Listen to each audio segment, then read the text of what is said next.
بسم الله الرحمن الرحيم. الحمد لله رب العالمين، الصلاة والسلام على أشرف المرسلين.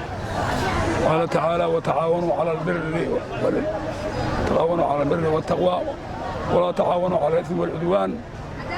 أما بعد ماشان هذا محانت وحاولنا من عندها الرفيقة يد التوركة عبد القادر عمر وهذا اللي يرادوا تخصصك الإحسان ماشان اللي يرادوا دركي لي كترسن ama dabakaay madow dadka soo yaqaano markaas daradeeda ayuu dadkan meesha u xaadirsan yahay. waxaan marka ilaahay uga baryaynaa tacaawunka halka uu wadda u sameeyey in ilaahay maartay ihsaan asagana ugu bedelo. ilaahay wuxuu leeyahay ummadayda, nabigu wuxuu leeyahay ummadayda oo yiri ilaahay ninkii waxa uu jeclaan badanahay adoomahayga ninkii anfaca.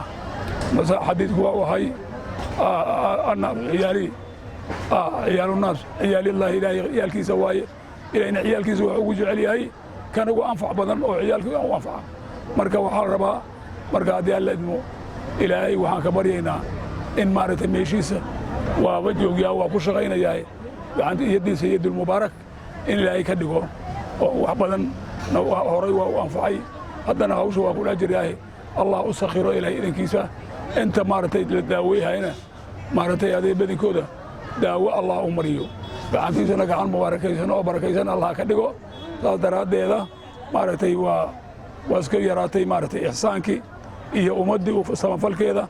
ilaahayna taasowna amra in maaragtay ummadda loo samafalo oo loo ihsaan sameeyo oo loo jilcanaado saasuu amraya.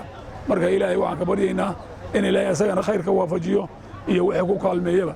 saas daraadeeda maanta waxaa loo taagan yahay oo bisha rabiicu thaani ay tahay جماد الثاني تاكو إن مارتي هدالما أنت أنا بقول أو ماشي تاجن مارتي ما أنت مارتي هقول لها جيو أرنتو ده وإن ده كبر شيء جنيسي إلى درادي مارتي أو سمينا يو وهان مارتا ربك معبودك كبرينا إن إلهي خيرك وافجيو.